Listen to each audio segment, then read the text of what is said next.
living in Amsterdam and being a shoe designer, it's my dream, and Taras is definitely a big part of it. Taras's childhood was considerably more modest than Emily's West Coast upbringing. I've been traveling the world since I was young, so I used to live in tiny places. I remember living in a shipping container that was converted to a house, so I like tiny spaces and living life with less stuff. I never saw you wearing this one.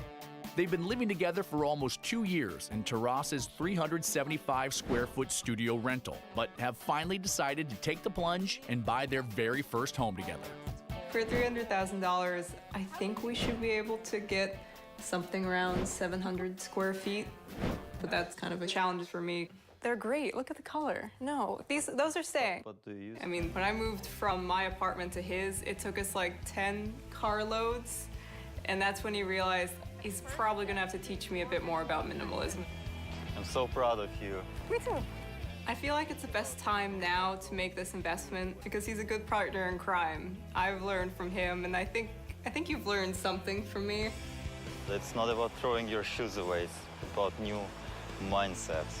We're definitely trying to do something a bit different. Okay. Good job. Yeah. Tiny homes have always been popular in Amsterdam. It truly is a culture of tiny living. Roz is also an American expat residing in Amsterdam, so she's the perfect person to help Emily and Taras find their tiny home. The Netherlands is a very small country, and by design, the properties are very small. They're very narrow, very steep. Therefore, you get lots of tiny properties all over the city. The one thing I don't like about where we are now is that we don't have enough privacy being in this studio apartment. So I'm hoping that we can have something that if guests come over, they have their own space. That's really important. Alexanderplein.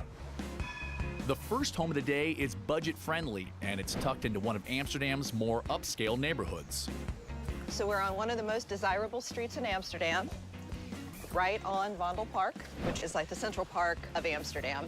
Yeah, I could definitely see us running every single morning in Vondelpark Park. Yeah. It's a corner property, 375 square feet, $300,000. Oh, Nice. that's on budget. Yeah. Yeah. It's quite a posh area for us.